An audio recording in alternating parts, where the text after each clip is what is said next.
Nous sommes le jeudi 30 octobre 2014. Bonjour à tous et bienvenue dans cette édition. Un journal que nous ouvrons avec l'affaire Bassirou Faye suite à la plainte déposée contre X par la famille de l'étudiant. Le doyen des juges donne suite, même si le premier suspect, le policier Tombon Wali, a été inculpé de meurtre et placé sous mandat de dépôt à la maison d'arrêt de Rebeuss. Le magistrat instructeur va tout de même explorer d'autres pistes en se basant sur la description du tueur fournie par le témoin Sété Diagne, une description qui, selon la famille du défunt, ne correspond pas à celle de Tombon Wali. Nous restons dans le domaine de la justice pour, comme tous les matins, se pencher sur l'affaire, le procès de Karim Ouad et de ses co-accusés. Hier, mercredi, le témoin cher Tidiane Diagne éclabousse Karim Ouad dans le dossier concernant AN Media, Aïdara Ndiaye Media. Selon l'administrateur provisoire de la société, l'ancien ministre des Infrastructures est le seul actionnaire du groupe avec un capital de 10 milliards et en plus d'être le répartiteur des actions. Et ce matin, c'est Modi Gaye que nous retrouvons en direct du palais de justice. Modi Gaye, bonjour. Bonjour Léa.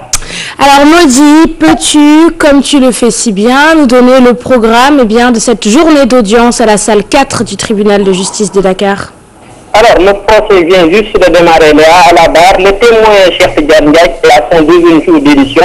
Et les questions porteront sur le processus d'expiation de la société AN Media, comprenant Aïdara Ndiaye Media, et surtout le lien avec Karim Ouad. Mamadou Aïdara Diop, plus connu sous Vieux Aïdara, un nom qui revient dans le témoignage de l'ex-directeur de 40 News et qui est absent du territoire national. L'information ce matin est que la Cour a décidé de lancer un mandat d'arrêt international contre l'ex-PSA de AN Media et co-actionnaire à hauteur de 50%, selon toujours Cheikh Tidiane Diaye, qui est très à l'aise aux questions des différentes parties, a rappelé qu'à la fin de l'audition, Karim Ouad sera invité à la barre pour une confrontation avec Cheikh Tidiane Diaye.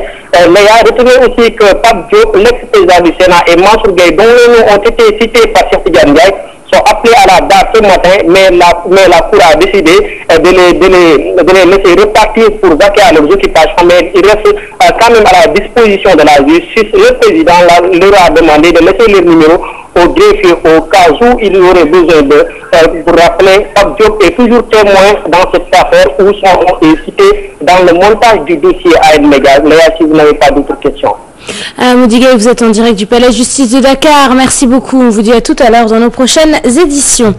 Rapport Doing Business 2015. Le Sénégal parmi les grands réformateurs de la zone UEMOA et sur le plan mondial, c'est 17 places de gagné pour notre pays qui passe de la 178e à la 161e place.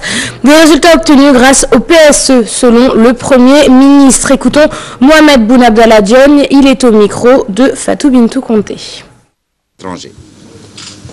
Ce dont il s'agissait, c'était de participer donc avec d'autres responsables de la sous-région, de l'UEMOA, à des échanges avec la banque pour célébrer, comme nous avons dit, comme la banque a dit, les performances de 4 des 8 États membres de l'Union en matière d'accélération des réformes, et notamment les réformes relatives à l'environnement des affaires dans notre zone. En effet, sur les 5 plus grands réformateurs du monde, figurent 4 pays de l'UEMOA. C'est important. C'est le Bénin, c'est le Togo, c'est la Côte d'Ivoire, c'est le Sénégal. Et pour notre part, nous devons ces résultats aux efforts nés de l'engagement du président de la République à travers le plan Sénégal émergent.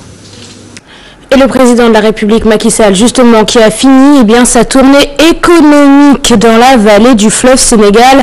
Macky Sall soutient que toutes les promesses faites lors des conseils des ministres décentralisés seront respectées. Parlons à présent d'une pratique bien courante au Sénégal, le vol d'électricité. Un délit qui cause chaque année 9% de pertes sur le chiffre d'affaires de la Sénélec, soit environ 27 milliards de francs CFA. Des fraudes qui, paradoxalement, sont souvent souvent constatée dans les quartiers UP et chez les industriels. Pour ceux qui s'adonnent à cette pratique, les factures de la Sénélec sont trop chères et les coupures d'électricité trop fréquentes. C'est un reportage signé Fatima Taba, Tierno Laurent Mendy et Diafar Abba.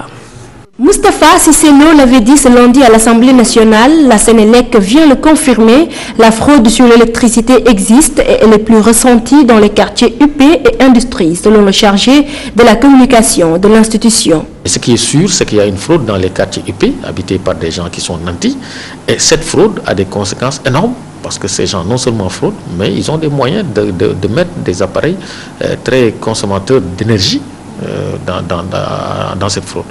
Maintenant, il s'agit des industriels. Lorsque nous avons éliminé la possibilité de fraude, les consommations de ces industriels ont varié de 22% à 545%. Les riches ou propriétaires d'entreprises rencontrées refusent de se prononcer devant nos caméras. Non, les factures, Mais ils ne sont pas d'accord avec la Sénélec. Ils jugent même les factures trop chères.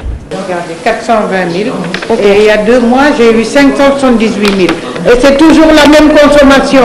Mieux encore, ils exhortent la Sénélec à définitivement régler le problème des coupures d'électricité.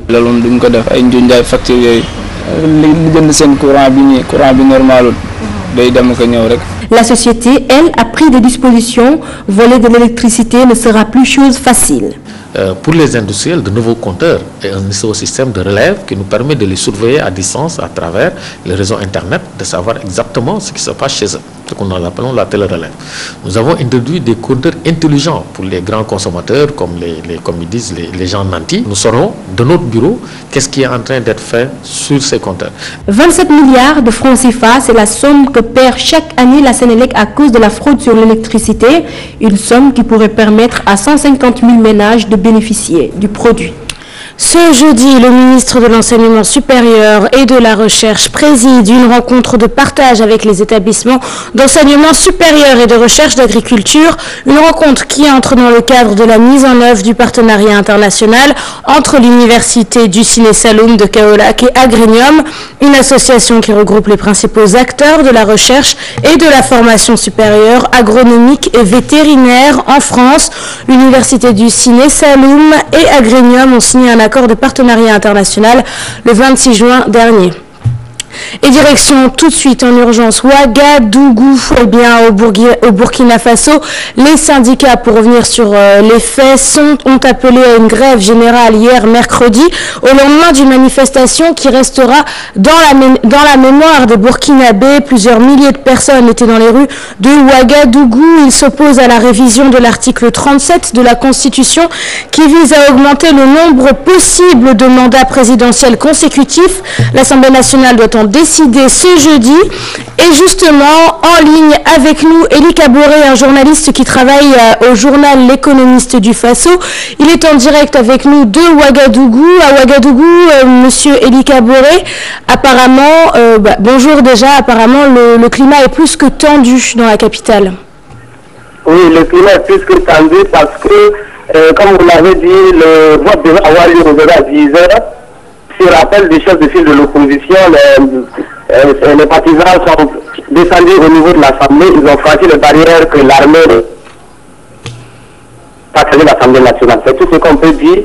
Et nous appelons à l'instant même que d'autres édifices comme le siège du parti au pouvoir, le CDP, l'hôtel Agana, l'hôtel logé, les députés qui sont déjà hébergés pour qu'ils puissent voter la loi. La télé nationale, la radio nationale sont actuellement la cible des manifestants. Qui crient seulement libérer conscience sur le palais présidentiel. Monsieur Kaboré, les députés sont déjà dans l'Assemblée nationale? Les manifestants ont saccagé l'Assemblée nationale. Les députés n'ont pas pu tenir cette session. C'est ce qu'on peut dire pour l'instant. Et la réaction de Blaise Compaoré par rapport à ces fortes manifestations? Bon, depuis que le gouvernement a adopté le projet de loi modificative, le président Compaoré s'est pas exprimé directement comme ça, en direction de son peuple. C'est à travers un média international du lycée qu'il a donné une interview. Donc depuis, le président ne s'est jamais prononcé là-dessus. Nous venons d'apprendre aussi par les réseaux sociaux, vraiment reste à vérifier que le service d'information du gouvernement informe que la loi a été annulée. Donc, la loi aurait été annulée, si j'ai bien compris. Oui, c'est l'information qui circule actuellement sur Facebook, mais c'est à vérifier, parce que là nous sommes devant dans un cafouillage général, la débandade partout, il y a la jeunesse dehors, toutes les rues sont bondées, à l'image de la journée du mardi où il y a eu vraiment vu le monde, parce que tout le monde est dehors, tout le monde est dehors, tout le monde attend. Non, les manifestations... Entendre même des bruits de manifestants autour de moi, ils crient seulement libérer concernés parce que j'avais la cible, c'est comparé. Quel est le bilan au niveau des manifestants? Est-ce qu'il y a des blessés, des morts peut-être? Depuis le matin, il y a eu des tirs, relevés des forces de l'ordre. Beaucoup de tirs grands lacrymogènes, mais pour le moment, il est difficile de faire un bilan. C'est difficile de faire un bilan parce que ça court partout. On n'a pas encore réussi à faire un bilan exhaustif.